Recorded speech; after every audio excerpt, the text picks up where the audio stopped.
What's going on, everybody? Welcome back to Cali Brick Clique, episode 118. And before we get into the introductions, remember you can find this episode and all previous episodes anywhere you find your podcast: Spotify, Apple, iHeartRadio, and soon to be I always say Apple, YouTube Music, whenever that pops up. But like always, we have Ninja. Yeah. We have Claire, the Plastic Architect, who's back. I'm back. Yes. Officially. And today we have a special guest, Nicole, aka Girl Bricks a Lot, aka Nally Ass. I don't know how many pseudonym names you have, but all of them. Whatever. But welcome to the show. Hi. I mean, I'll just start here before we get into a little bit of your background. So, a couple weeks ago, 2 weeks ago, right? Yep. You had a little meltdown that literally prompted this. Hey, you want to come on Cali Brick Clique? Not to say that I would have asked you to come anyways, but I think this is it was a good trigger to be like, hey, I was waiting for you to do something. Alignment. Yeah, I mean, she's got her emotions going. Yeah, there you go. There it is. You're on the list, but I was just waiting for something to happen, and then boom, it happened. So it's nothing like live on the internet, right? I mean, it was also at 1 o'clock in the morning, so it's exactly fine. No one saw that part. I mean, I'm sure they did. No, 1,000 people did, and now they will. Now they'll go back. All right. So exactly, all right. So 1,000. Back to the basics. Who are you? Hi, I'm Nicole. I'm from Boston, and I play with Lego. I think like all of us here. Boom. There's not really much to say. There's not much. So okay, fine. To be more specific, what's your Lego story? I had Lego as a kid growing up. Not sets in particular, but I had hand-me-down loose brick. And then I had my dark ages from 12 to the end of my 20s, basically. And COVID occurred, and I was very pregnant, and my husband and I needed a date night activity, and this seemed like the most perfect thing to do. So we went down to Target, grabbed a couple sets. They were insanely expensive, and that was the beginning of, I would classify it as an addiction at this point. It's pretty prevalent in my life. So yeah, and here we are. Is it offensive to be are you a COVID Lego baby? No, I hear that a lot amongst the AFOL streaming world, that you're a COVID YouTuber. Right.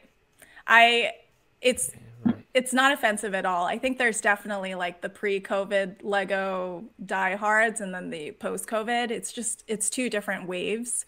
And so a lot of my journey has been interacting with the pre-COVID adults in the community and trying to hold my own. But I don't know, there's something exciting about being a post-COVID Lego person, because you have all these people with such a new, exciting outlook on things. So it's a nice breath of fresh air. But I'm biased because I'm new, so. I mean, I feel like this re-emergence into the Lego world by a lot of people that came in during that period of time, really changed the way the community is now for the better, because there's just so much variety out there now, and it's not just the same people over and over again. They're just new people all the time, and it just adds to you either come to where thinking you could add something new, or you feel more comfortable because you can relate to somebody that's out there. And for those people who want to feel because this person's doing, I can do it too. That connection is more available to more people now versus how it was a couple of years ago. And I sometimes wonder about you had COVID and we were all stuck at home, and social media changed drastically from 2019 to now. I mean, TikTok became big, YouTube included Reels, you've got streamers, you've got all sorts of the landscape changed. And so it created, I think, a strange dynamic for those people who were in it before COVID, because it's now you have to adapt to all these newbies coming in using the newest tech and, updated with the new stuff. It's pretty interesting, actually. I do think it's important to identify, though, talking about the hobby of Lego versus making social media content about it, because I think we can get a little sloppy in terms of talking about the hobby. Yeah. And it's, as content creators, it is a separate thing. There are people that did get into it during the pandemic and they don't make social media content. Maybe they watch it at its maximum, but there was a huge influx of that. And there was more of those people than there was of new content creators, which is pretty cool to think. Mhm. But I think it's important to identify the difference between like someone coming into the hobby and just like buying a Lego set and building it, and then someone coming into the hobby, buying a Lego set, going on social media and being like, I want to make that content too, using the Lego to make that, you know what I mean? It's like, it's compounding. And I think there's a certain type of personality that's going to want to do that for whatever reason it is, you know, like that need to share, that need to connect with a community, that need to just be like, there's an opportunity. There's not that many, you know, people with my face in the space. I'm going to start making content. I see this as my foray into social media, you know, and I think it's you know, we should identify that a little bit too, as well. Like talking about the history of COVID, if we will. Yeah, no, I totally agree with you. Yeah. So speaking of that, what brought you to sharing your love for the hobby into social media? So I didn't share, I don't know. I feel like everything happened very quickly. But I didn't start sharing the hobby with my friends and family until after I had the baby. It was kind of a gradual thing. Like I would post pictures here and there, but we have to remember, like, my Instagram was my personal Instagram. Like, it was never intended. I never started it to be a Lego account, and it kind of just blew up that way. I was never getting into this to make content. It just happened. So it didn't really kick off until, like, I'd say the end of 2021 was when, you know, I made reels and that started happening.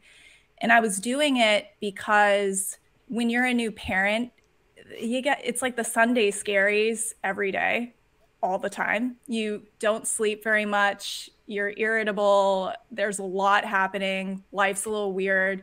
And you have to be able to laugh about things. Like, you have to make jokes of things. Like, I got through that beginning stage just being funny. And so it was kind of, I don't know, my social media is kind of an extension of the sense of humor that I've had to have to survive just like such a drastic life change.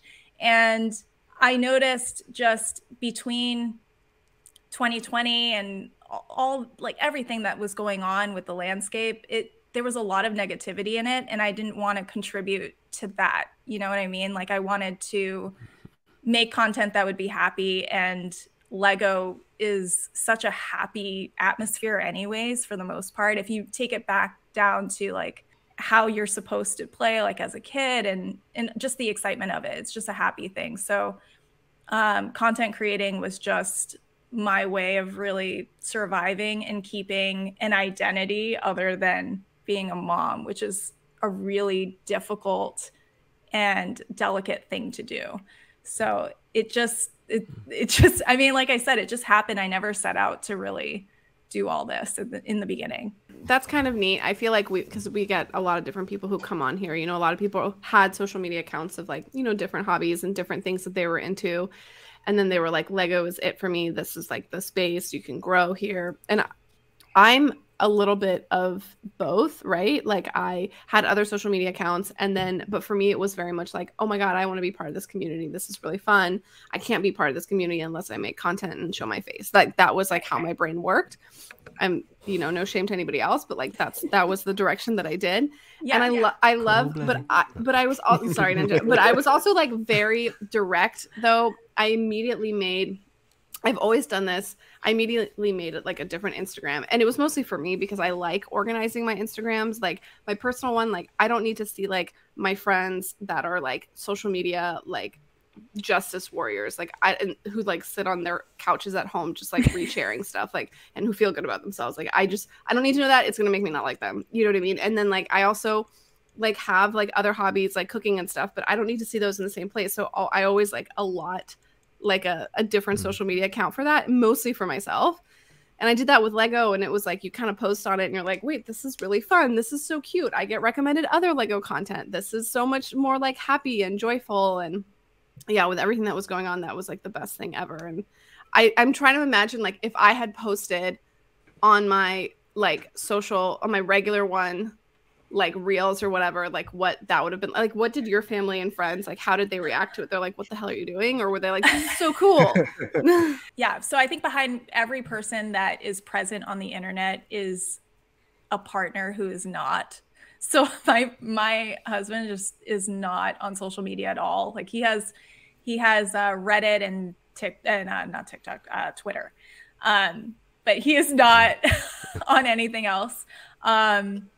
So when I started posting a lot of Lego, my friends were side-eyeing a little bit. Like my family was a little bit weirded out by it, and then my friends started getting weirded out by it.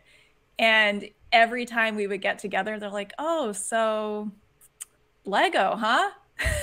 like, listen. Wait, so I'm really curious. So I'm assuming like none of your friends are influencers in any which way, and they're probably like the typical people that just like post photos of their kids, their cat, their food, whatever crap that, and they probably have like 800 followers maximum, probably on average 300. Correct? Is that the same?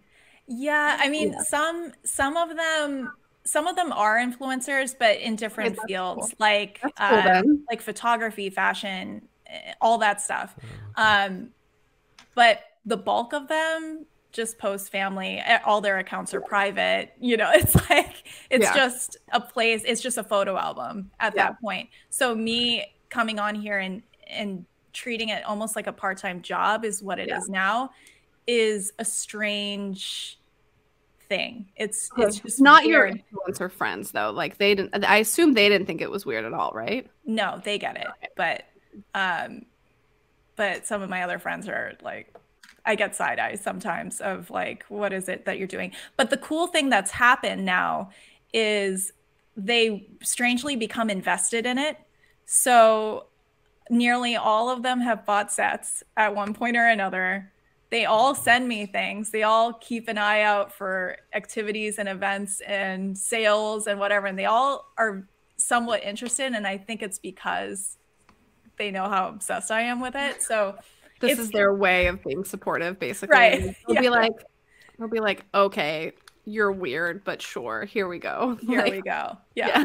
And a lot of people are interested in hearing like the creator side of things, right? Yeah. Because it's no longer really, I mean, I'm posting what I love to do and I make fun of what I like to do a lot, but they're starting to see like what the creation side of it looks like, what the monetization part of it looks like what brand deals looks like. So they look at it like, you know, just a really fun side gig that I have.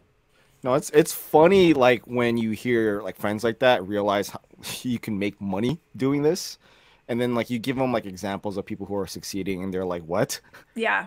You know, and then it kind of not intentionally justifies the means of what you're doing, but it can if you really want to show it into their face. At that point for them, at least it sounds like it becomes acceptable that you're doing this obsession of some kind, especially for sharing it like that. I don't know. That's just the vibe I get with people sometimes, that when I share it to like friends that find out I do this. I mean, for me, like going back into my way of that is that I separate it immediately from the beginning, just like Claire, but because I'm used to doing that. Like I have 6 Instagram accounts. So I have my personal one. I have one for my biker community because I deal with, you know, really scary people on that side. So I don't want them to intermix with my private side. I have one where I share my children because I know my normal friends don't want to see a constant post of my kids doing random things. So, and then also have one for the Lego one. So that way it's not like, you know, it's catered to, especially when I'm like on the feed for that Instagram account. Like it makes sense to what I'm looking at. As like I don't want to look at biker stuff like in my Lego one, vice versa. It's funny when my friends start to cross over into like to all the accounts. So like when a lot of my friends, like slowly now, a lot of my personal friends are coming in to like the Lego side, and they're doing the same thing. Like they're sharing random convention schedules around their time or around their area, or they're sharing me things that they purchased for their kids or themselves. Like one of the posts was like, "Hey, I bought my first Lego set. Are you proud of me?" I'm like, Like, okay. Yes. I know. They always say, "Are you proud of me?" I'm like, I don't care how you spend your money, but like, good for you. Are you proud but of like, yourself? like, it's kind of like I want to be like, unlike you, I don't pass judgment on other people's hobbies. I mean, bar. There obviously there's an asterisk on that one, but like, there could be some. I was like, wow, you're very accepting. from San Francisco, but not that accepting. No, but the truth of the matter is like, I think it's funny. Like, I like that you were just like, screw it, I'm just gonna post it here. I'm having such a good time. I don't mind it. But then like, there is something about justification for when you are monetized with it. And it's like, and I don't know if it's a generational thing. I don't know what it is, but I feel like the people who have no concept of social media, there's plenty of my friends who really have no concept of it, like are living under a rock in a way that I've never seen before. And it is kind of wild, especially living here in the Bay with like all the tech companies and stuff around it. There are still so many people here who are within these like massive age groups who have like, they're like, I just saw this weird thing on the internet. Have you heard of Nikocado avocado? And it's like, what? Oh boy. like what? How is that being recommended to you? And yes, I have heard of this person. And they're like, PewDiePie. Like, who is that? And I'm like, just a small YouTuber. Don't worry about it. But it's kind of funny. And like a lot of my girlfriends are like that. And they're like so supportive and they're so sweet. And they're like, oh, I want to buy a Lego set. And one of them was like, take me to the Lego store. I want to buy a Lego set. And this is like a year ago. And she's like, I love Winnie the Pooh. I'm going to buy Winnie the Pooh. She bought Winnie the Pooh. Every time I ask her, she hasn't built it. What she did build though was like a knockoff, like third party, like crap Chinese set that like looks like her dog. So like that she did build. So that was her like pull into it, but then like never again, which is kind of funny. But anyway, regardless. And the crazy thing too was like, so I was posting, I saw this like new thing called Reels and I was like, oh, let me like record, like, what is a reel? Let me do this. And so I was making a couple Reels and the third one was over 1 million. And from that single reel, I got 15,000 followers. And I was like, I can't make a new account now. Like now I'm stuck. No. Like I'm stuck and I'm such a sentimental person. I have to go back and scrub my account. I mean, I've scrubbed a lot of things off of it just for personal reasons. But I'm like, I got to go back and delete like everything from 2012 now, because how long can I keep this here? Yeah. Like how long can I ideally keep this here? I need to separate it. I wish I had the mindset that this was going to be what it was going to be before it was, because it was so far from my brain. I thought, I'm going to meet like 30 people. It's going to be great. And then it just went nuts. So shy. My bad. I'm sorry. My kids are running around. Look, they're screaming. I don't want them to go through. I mean, I listen through these and I can hear my son yelling in the background. I'm like, there's no way I can remove that. So I'm always on mute. My bad. So what is okay? So guest. Yeah, I guess. So super secret. You kind of brought up the Instagram thing. You're stuck in it now, but it's and you've also mentioned a little bit ago that it's become somewhat of a part-time job, at least how we want to justify it to ourselves. We're familiar with how the YouTube monetization works, and a lot of people that have come on here have shared somewhat portions of that. What's the Instagram world like with that?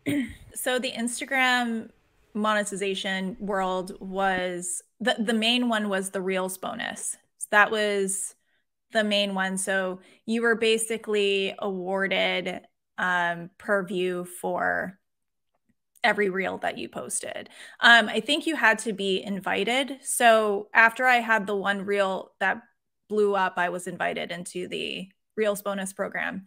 And the rule was you could make up to $8,000 a month with that, which is decent money. So the first couple months were pretty low, but it got to a point where that was completely funding my Lego for the past year. I mean, I didn't have to pay anything out of pocket, which was pretty sweet. Wow. Yeah, like they do really well. And now this month, they announced that they're ending it because I think either the pool ran out. I haven't really looked back into it, but either the pool of money ran out or they wanted to invest more money into advertising and just stupid things. So the only other ways you can monetize on Instagram now that I'm aware of are the subscriptions. If you live stream, you can get badges, or there are bizarre gifts you can buy with people's reels. I don't know. I don't know how that works. With that being said, like I pushed out content this month and I earned the most I've ever earned like in any given month this month. So now I'm like, great, now that's going to end. And there goes a revenue stream that was funding all of my content, which, you know, is kind of crummy at the end of the day. All right. So yeah, I've said it a couple times here that, like, you know, TikTok in itself is going to end. Reels felt pretty promising with that type of, you know, income stream. And with both in limbo, and if no one here is paying attention to like what's going on with TikTok, they just had like a hearing with, you know, with Congress, and it was kind of like like it was very uncomfortable to watch, because you're watching or listening to people that don't really know much about the world, like really try to attack the CEO. So it was very cringe. So if anybody wants to watch it, go watch it. I mean, you only really need to watch like a minute of it to understand what the rest of the 5 hours were going to be, because it was just repetitive. But in essence, like, you know, just like previous, you know, hearings with, you know, with big tech, this one felt personal just because of what's going on in the world right now. So I don't know if there's a future for TikTok. And, you know, with Reels, like we all thought that was going to be a thing, that Instagram was going to take over just doing short form content instead of photos. And now it's kind of reversing back into not Reels, more live, I guess. And I guess going back to photos. Yeah, back to photos. I'm not mad at that, that we're going back to its roots. But for someone but I don't make, you know, money or real content on Instagram. It's just there for contact purposes. You know, if you want to reach out to me, you could DM me. That's really what that is. Just like not necessarily a home base, but it's just you know, it's a non-official contact reach for me. So, which I feel like it is for a lot of people. But with that being said, that leaves YouTube. It leaves YouTube. What's crazy is, like, you know, the people that blew up on TikTok came over to Instagram, you know, I always enjoy watching how crossing platforms goes for people, like, because I'm trying to do it too. So, you know, some people have, you know, 500,000 on TikTok and they're going over to Instagram and it's like, you've got 10,000. So the audiences don't really overlap there. It's a completely different age demographic. It's a completely different area of the internet. And now, and then you have Instagrammers like me who are trying to go over to YouTube. And again, it's like, and YouTube is, I've said this before on a couple other streams, like it is a very difficult thing to grow on YouTube organically. Like that's why, like, Emma Soros, like watching her, that was bonkers to, I think, all of us to see, because that was insane. That's the power of the internet doing its algorithm thing. It's amazing. And she's doing amazing content.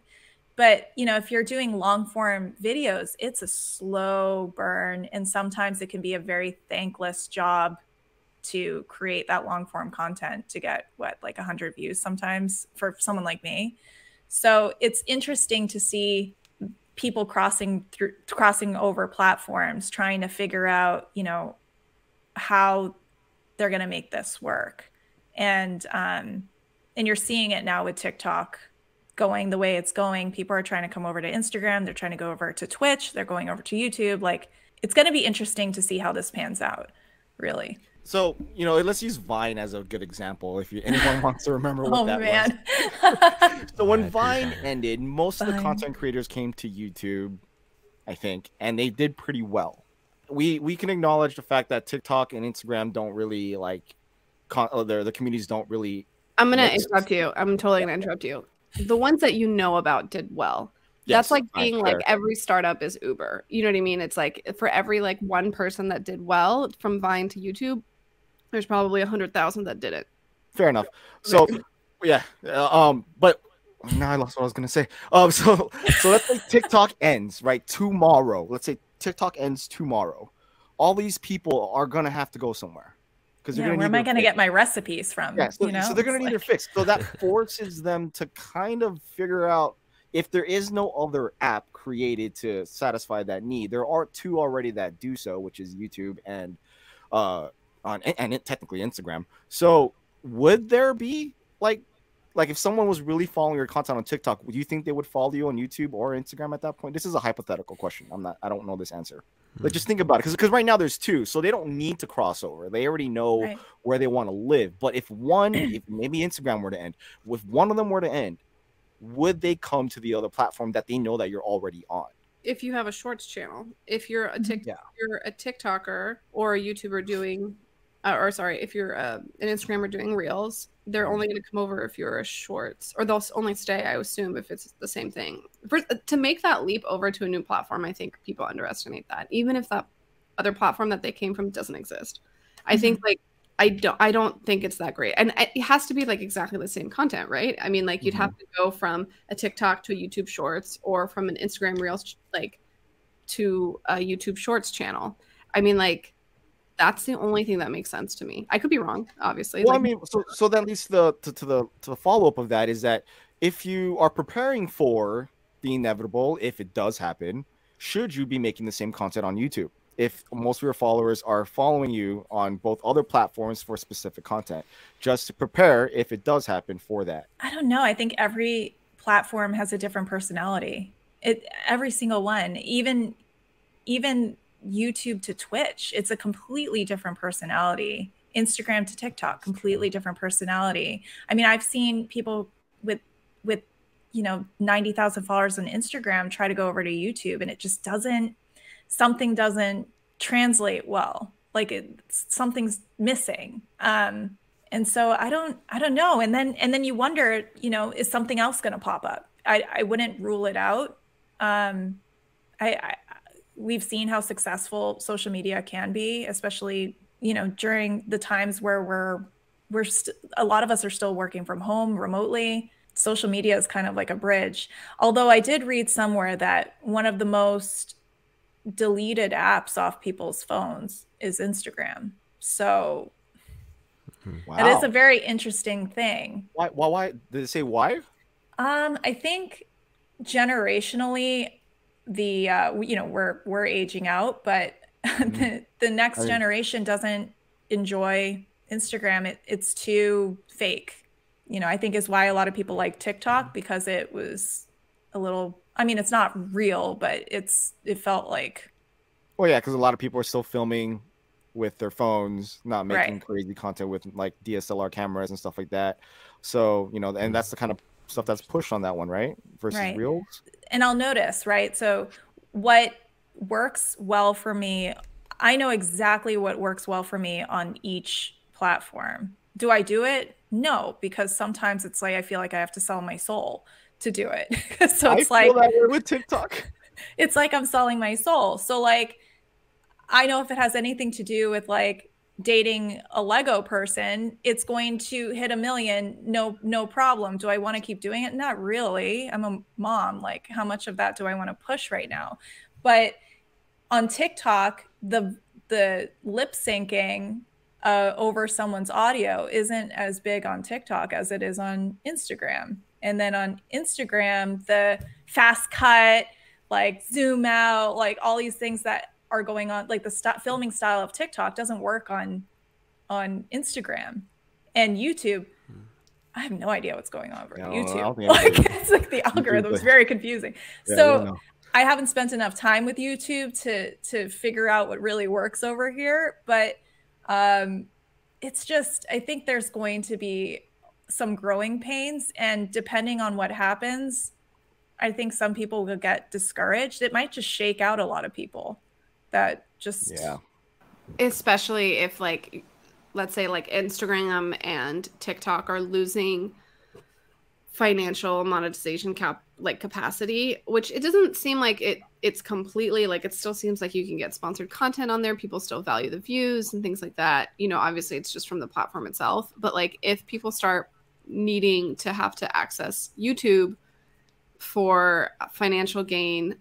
The truth of the matter is like there's obviously like YouTube Shorts channels, and I really don't know how they do. I don't understand how they do financially, but the amount of work to do a YouTube video, especially in the Lego niche now, is like, you know, what, maybe a couple hours for a reel versus like, you know, a week for a video.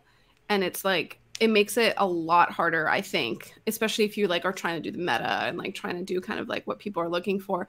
You know, it's funny, I'll go and like look at like other YouTube niches like gardening or cooking or vlogging or whatever. And it's like, it is just absolute trash, objectively trash content. Like it's just like two old folks talking about what they ate for dinner, and they get like, you know, 450,000 views. And you're just like, what?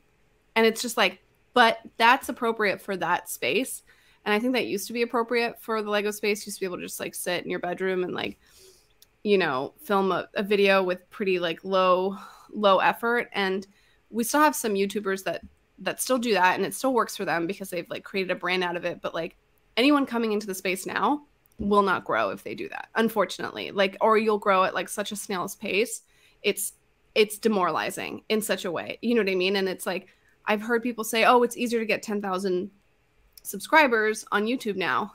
It is and it isn't. Like in many ways, I think it's harder because the amount of work that like the day-to-day, the amount of effort is more. Mm-hmm. But then I do think that there are objectively more people watching Lego content. So then it is, in theory, there is a bigger audience for you to tap into. So, I mean, as someone who does YouTube content a little bit here and there, dabble in it, like, don't be discouraged by it, because even though like the barrier to entry is like a lot higher than like Instagram and TikTok, it's pretty satisfying if you like when you hit a groove in a very different way than doing. And it sounds like I'm gonna like just like pick on you for that one thing you said. You're like, I'm a mom, how long am I supposed to be able to do this for? That means that you have the self-awareness to be like, is this what I want? And it's like, you know what I mean? Like, and you're questioning yourself. You're like, is this exactly the image that I want to put online? Mm-hmm. And if you're doing that, like, that means there's probably more that you want to do. I assume so. I don't know. You right. Yeah, tell us, like, is there more that you want to do? And if there is, like, man, go for it. Like, don't. What do you want to do on YouTube? Yeah. That's pretty much the question, right? Like, you can only do so much on the other two, but on YouTube, you need like a definition, sort of. What do you want to do? I think I would enjoy the journey on YouTube if I actually took the time and focused on it. I think I would, because at the beginning there, I never tried to do more than I could handle when I was actively wanting to post videos. I always made a rule: once a week is okay. You know, if it's once a week, that's okay. Some of my favorite podcasts are bi-weekly. Once a week's okay. And eventually that fell off because, you know, the holidays, whatever, like life, it's okay. Life, yeah. Laziness. A lot of it was laziness. And, but now, you know, I've been doing a lot of thinking, and I'm just like, it's cringy to do the voiceovers. I think it sucks my soul out a little every time I find an audio and I'm like, okay, let's lip sync. Like, okay, like we're going to get this going. Like we're going to lip sync today. Come on, aren't you a Filipina? Don't you like to sing karaoke? I love it. I mean, the Filipino part of me loves that.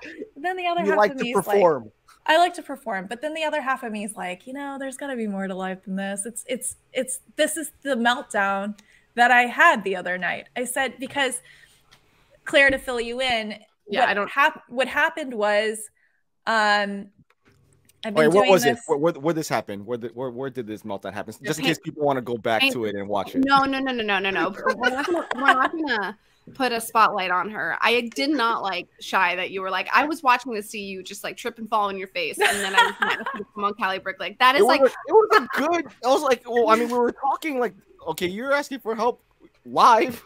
Listen, if there's a train wreck on the internet, I'm there. I'm front row. I love to see it. I love a good train wreck. Oh man, I am like, shut it off. Don't want to see it. That like Haley and Selena. I was like, I want more of this. Like, how much more can I get of this? This is a train wreck. I'm the complete opposite. Okay, so I guess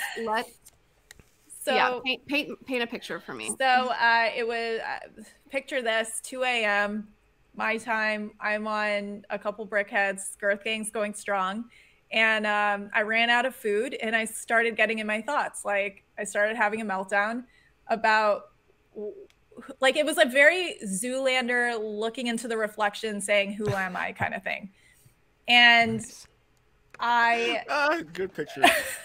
And I realized that I've been married to Lego for a few years, and we are not in the honeymoon phase anymore.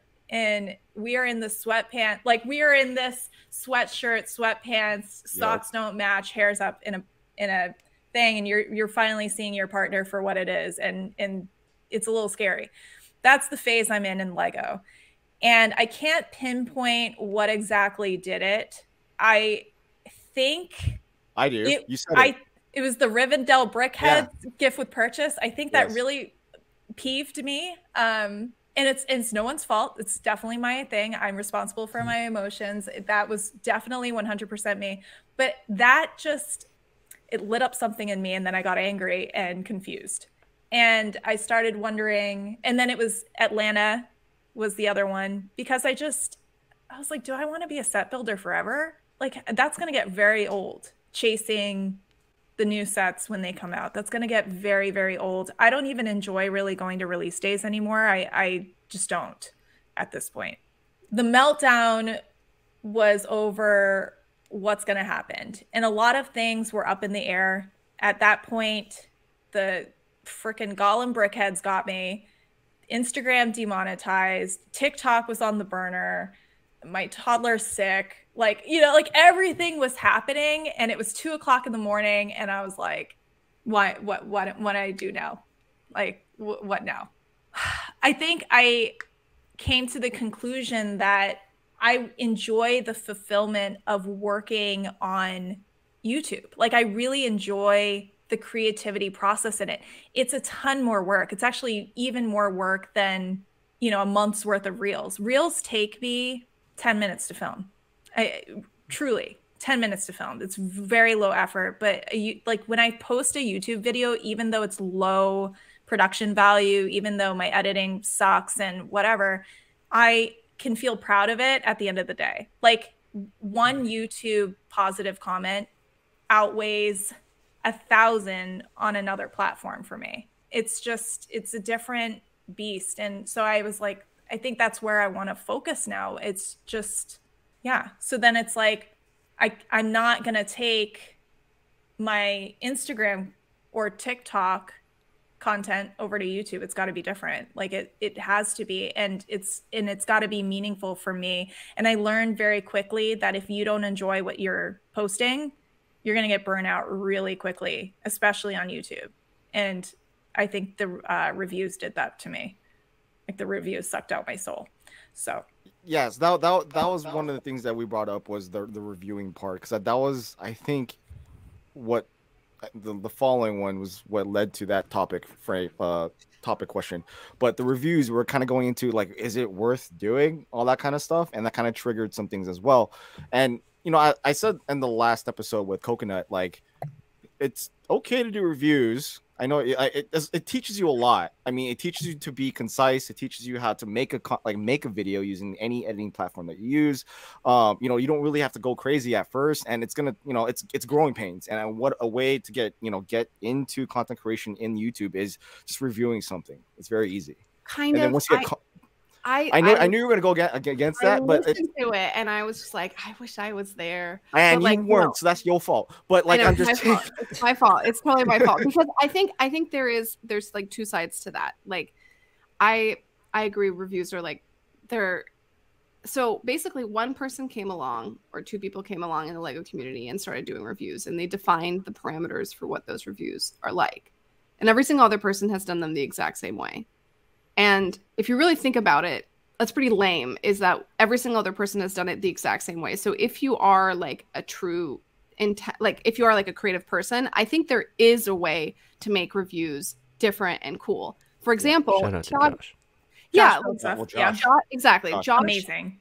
does his, and then an even bigger channel is Tiago. Tiago came and started doing reviews, and he didn't like break the mold, but he did it in his way or whatever. So like, I don't think like, I think there's a value to like doing practice like videos to a degree, but then I think when you want to take something seriously, there is an analytical perspective that there's a mind shift that has to happen with YouTube. There is, I'm just having a good time on YouTube and I'm just like doing whatever I want. Or there is, I'm going to look at all these other content creators and understand why they're successful and why they're not. And quite literally, objectively look at it. And I think if like you do want it to be an income source, you have to do that. And like, I think also if you want personal satisfaction out of it, from success, like from this, whatever dopamine, whatever it is that you're getting, that like, you know, you are in this delicate postpartum phase. I can only empathize that I've not been in that part of my life. And that sounds like, you know, your brain is like going through hellfire. And then you post something on Instagram and it feels good. And it's like this happy place. And obviously you're going to keep doing it. And so if you want to keep getting that, right, you can like totally channel like all of your creativity into YouTube, and it's just going to be exponential. I don't know. The reason I'm talking this way, I'll be totally honest, is because I feel really strongly about it. And I think that like, as a creative person, and if you are, and most Lego people are creative people, that's like why we're attracted to the hobby. The best thing that someone can do as a creative is like put your work out there and then get feedback for it. And social media is quite literally created for that. Instead of like an art gallery or whatever kind of show it is, or like a theater, social media is that. So, and maybe we're all that personality type that are just so basic that we need that like likes and clicks and comments and whatever it is. But you know what? Like creatives need that. And it's like, there's no shame in that, whether it came from doing like basic voiceover videos that now you're like, they're cringe, whatever. You needed that got you into the community. Now you have all these friends in it. You know what I mean? Like, it's like, there's no reason to like, be like, whatever, you know, but like you said it, it's like this YouTube is like where you want to focus. And so many people come on here and say that to us. And we're all like, do it. It's really fun. We have small channels, but we like it. You know what I mean? Like because it's like super satisfying. And then I'll let you know, like I hated every single one of my videos that I did, except for like the last 3. And those 3 out of like 100 that I did are worth the stupid 100 other videos. And it's like, well, let me interject now. Do you think you would have been able to make the 3 videos that you love without knowing how to do everything else? 100%. Do you think everyone else can do the same thing? Yeah. Tiago was a filmmaker before this. Like that's what he did. Like that's what he went to school for, right? And he worked at Lego. Yeah. Those two have most people don't know how to edit a single video. It's gonna take. You have to post it. You don't. Well, that's what I'm saying. But like, how are you gonna like really be confident about what your creations are without putting your first crappy video up? Okay. So I went on this like videos that you don't like. No, but I went on this total tangent because my whole point is the emotional tie that you have to posting online. If you post crap content, knowing it's crap content, being like, I'm posting crap content as practice, you're not going to get the feedback that you need. I'm not saying like, I think it's crap, let me put it up. Like, do your best work, put it up and see what happens. But here's the thing. 99% chance going to not be great if it's your first content. And it's a way to put your own personality into it. You can't like if you're coming into the space not used to speaking long form content, 2 not knowing how to edit properly, like 3 knowing what works or not, and before you like think about it coming in, like it's overwhelming for a lot of people. There are a lot of people where I'm like, I wouldn't do that. Like on the side when they ask for stuff, I'm like I'm not the right person, but this is what I would do, and it literally freaks them out with all the things you got to think about. On like thinking about the thumbnail, thinking about the title, like those are the 2 most important things. And that just like figuring that out, you could look at this and learn everything on YouTube, like university, and it still doesn't click. Like it really just takes a while. Time. There's definitely time. Time is like an element, but like, I don't know. I think like posting online is such a fragile thing to do sometimes. And like, I think if you get negative feedback, it can be quite compounding. Fair. I don't know. I don't know. No, that makes sense. No, I totally agree with that. It's weird. It's not the negative feedback that gets me. Sometimes it's just like the flat out bullying. Like I think it's I hate playing the card, but sometimes what you get back as a female is so much worse than you know, a guy. Like, it's just infinitely worse. And I think sometimes that gets me, like that will get me into a funk. Yeah. And I've learned to curve it and, you know, go back to, you know, psychology 101, like this says more about you than it says about me, you know, the blah, blah, like 4 agreements, whatever. Like I'll bounce it back at them. But at the end of the day, I think the reason why I gravitated back to posting online and social media was that was my voice as a kid. I grew up with social media. I grew up with MySpace. I mean, that's how old it is. All right, Instant Messenger. I mean, I have the emo away message. Yeah, Friendster. All for the Filipinos, it was definitely Friendster or that. But that was my voice because I was such a quiet, introverted person. And I was always creative from a young age. Like I was always doing some artsy fartsy stuff. And I took a year off of college to do photography and tour with bands. So I was editing video and photo all the time. That was my job.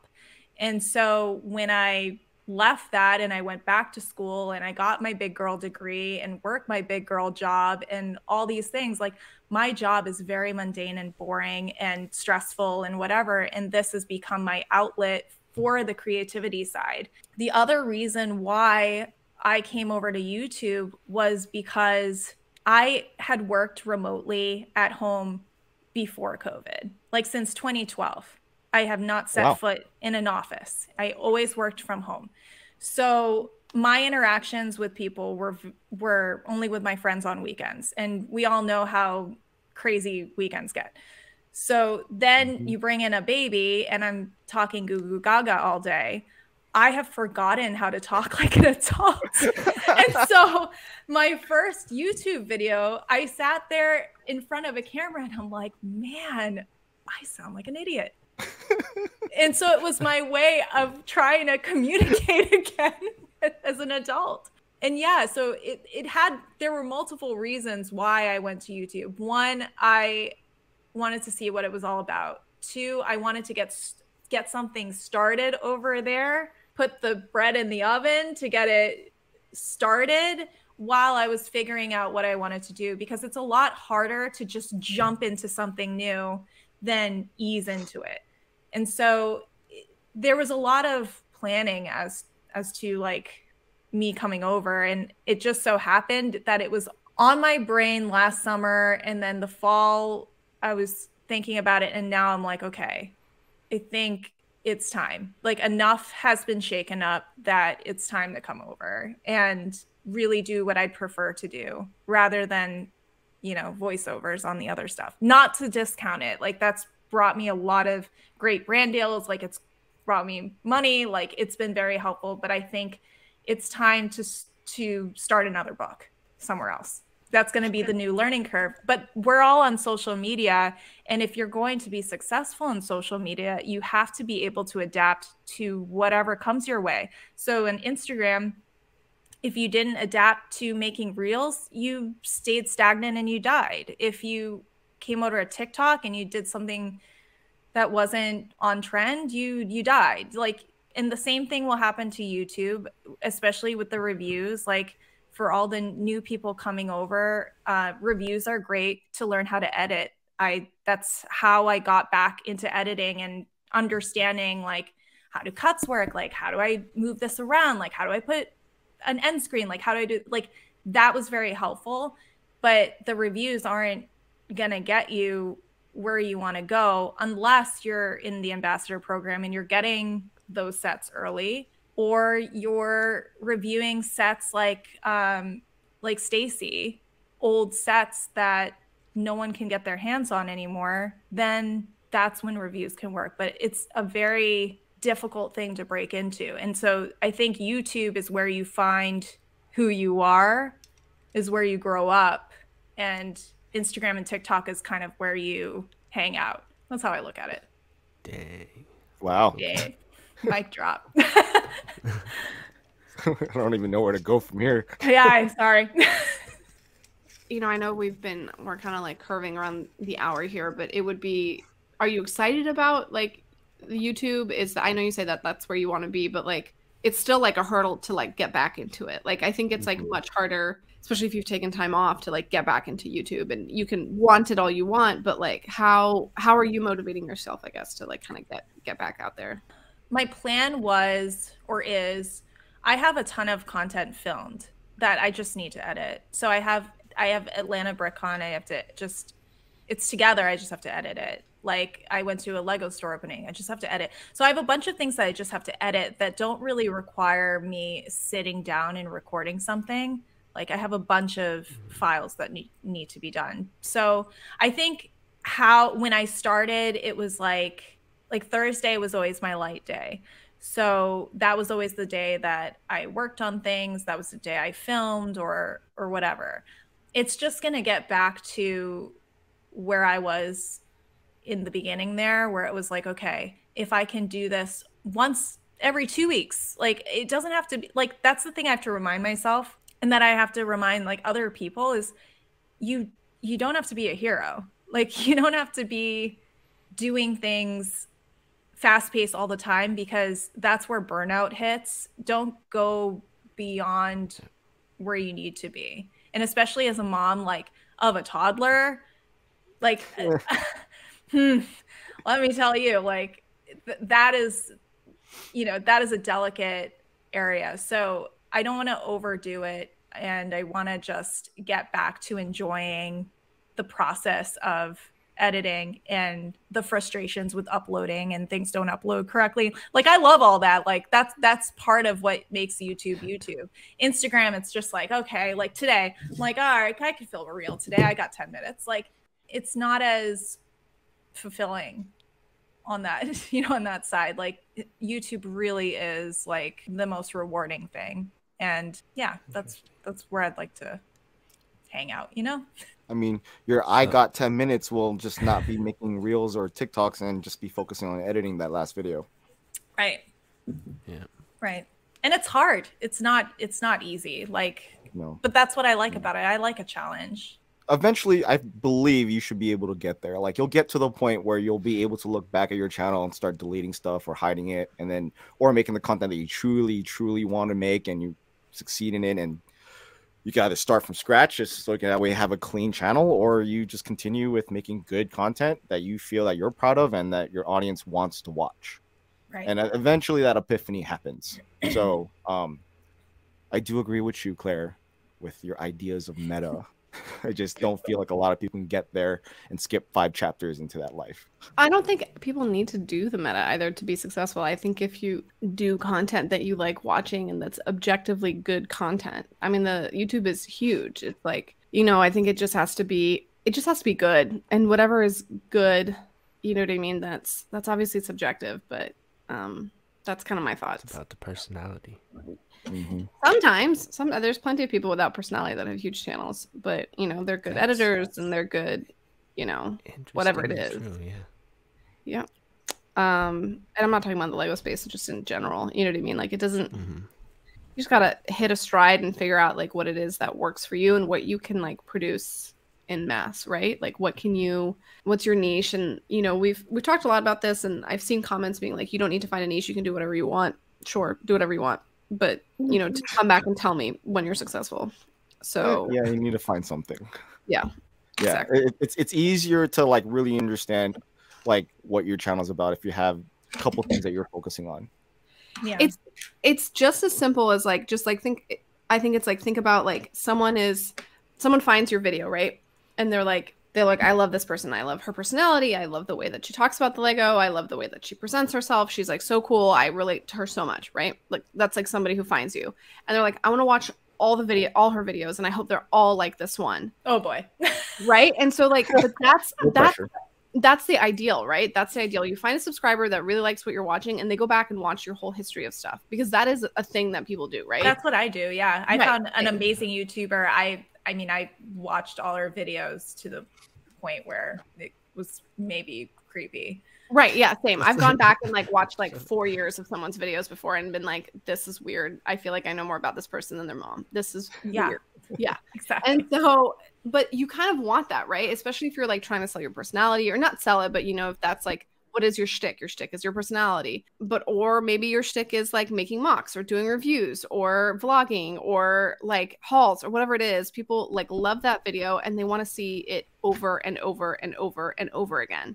And so I think it's just like, find out what that is. And I think it's like easier said than done, because like I've done like 2 of these videos that I really like. And then I'm like doing my 3rd one, and I keep like telling Sans, I'm like, well, there's nothing different about this one than the last one. Like, is this interesting? And he's like, that's the whole point. The whole point is it's the same video, just like a little different every single time.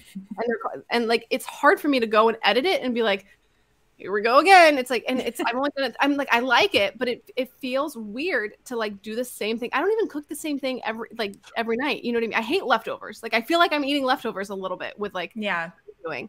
But even with that, you could slowly evolve the type of video that you're doing. No, I am. But my point, it's I'm like not unhappy about it. But my point is like, it's sometimes it feels like unnatural to do like the thing that they want you to do, right? Which is like the same thing over and over again. But anyway, whatever. Yeah. Don't burn out, Claire. I know. I'm not gonna burn. No. This is just like saying. This is like a dream in comparison to the like work environments I've ever been in. It is a joke how like, if social media content creators, it's really hard, blah, blah, blah. You're in the public, blah, blah, blah, blah, blah. It is like a try a day in my job. You'll change your mind real quick. That's exactly. It's like, it's such a, it's like, it is a coast in comparison to most lives. And so I think, especially if you're like, you're managing people, you have people dependent on you. Like, what? That's awful. That people's salaries are dependent on you. You have to review them. You have to fire them. Not only that, like, oh, I don't know, you're building like a building that's like, you know, $150 million worth, and that you're managing like an idiot, and you have like complete, you know, like, I mean, like, there's things that I've been given responsibility that like I don't particularly know how, but that's like serious anxiety. Like posting a Lego YouTube video, I'm cool. Don't worry about it. Yeah, I know. It's very hard to mess up unless you say something completely inappropriate, which if you're a good enough person, you're not going to do that.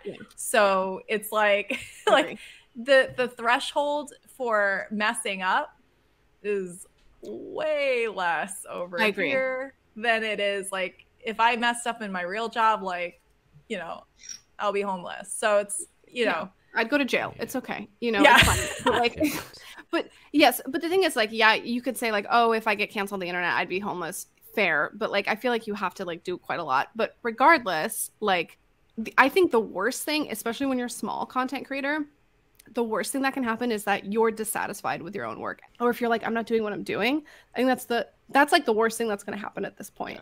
Yeah. So if you're not happy making your content in the short form, get out. Let's start investing in the YouTube's long form content. Exactly. So I guess to like bring it back down to conclude, like, what are your short in a couple word or a couple sentences? What are your goals then? Definitely coming over here more, you know, saying hello.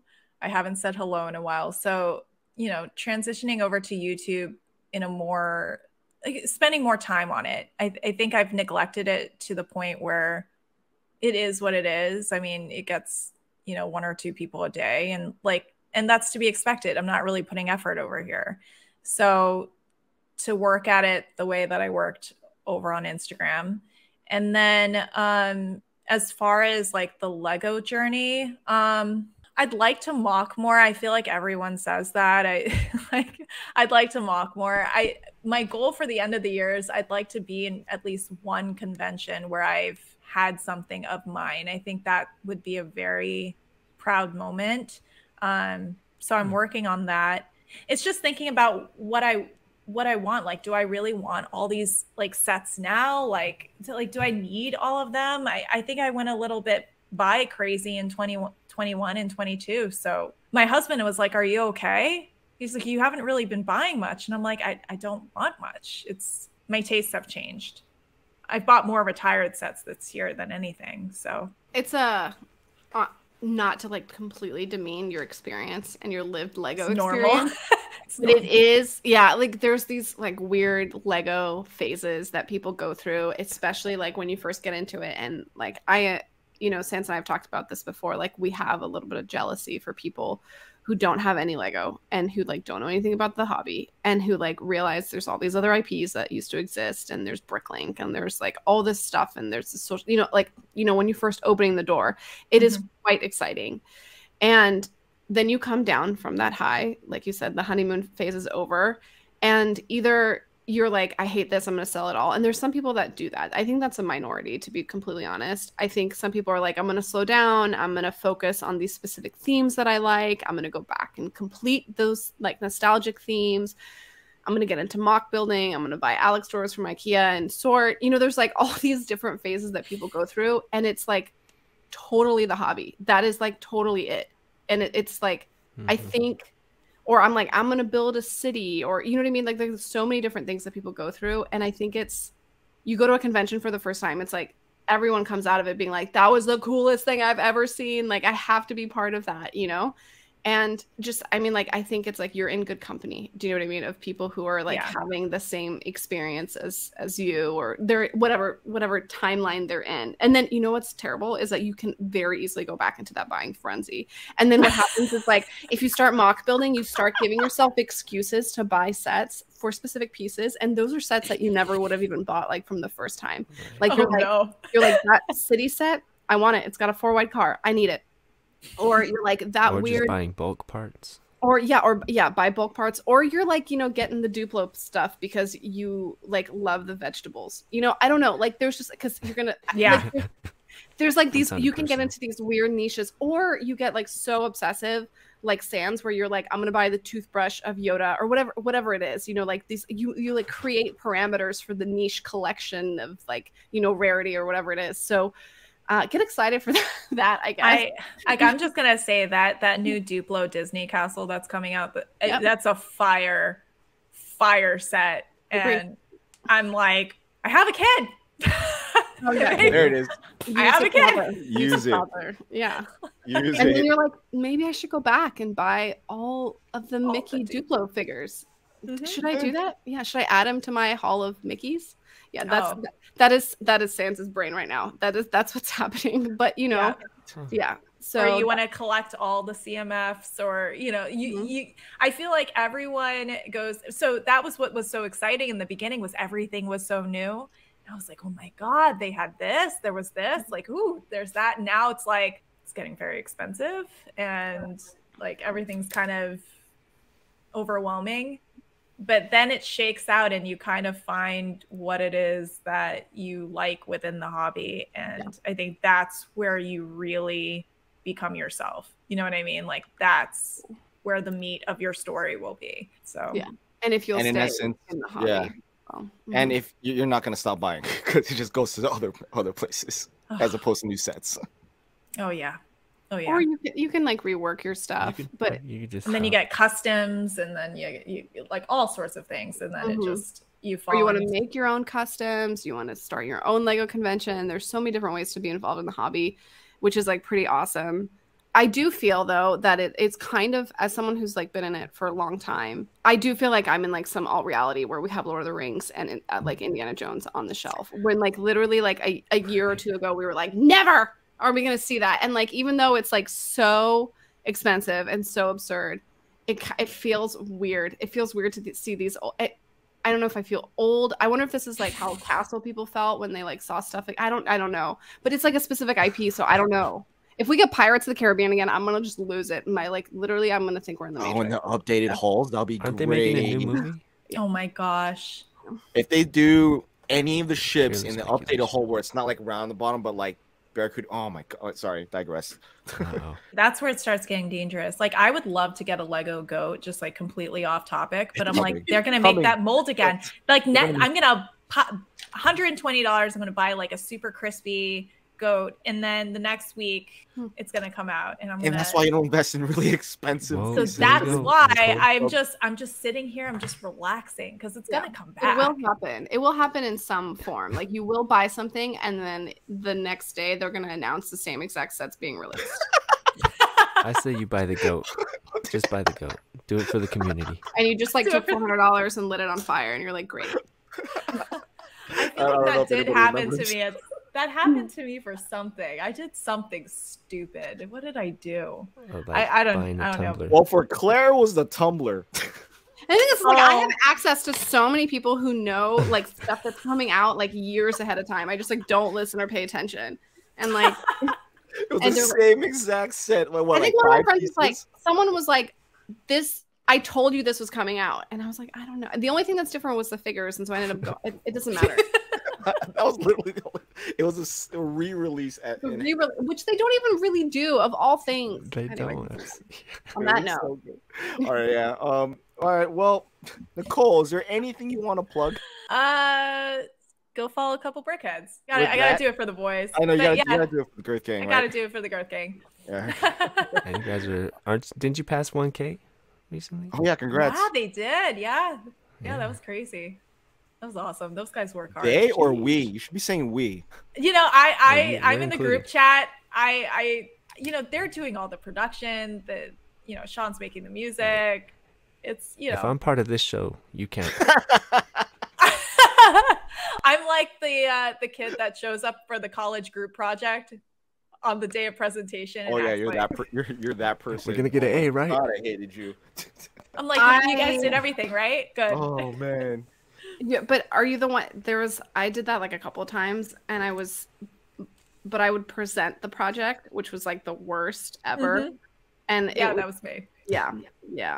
And I was like, I did nothing to help you, but here we go. I'll be the face of it. I'll take the fall if it sucks. Wow. All right. With that being said, let's roll that music. Thank you, Nicole. Have a good night, everyone. Peace. Great episode, guys. That was fun. There was friction there. I loved it. Those were always great. Oh my gosh. Miss you, Claire.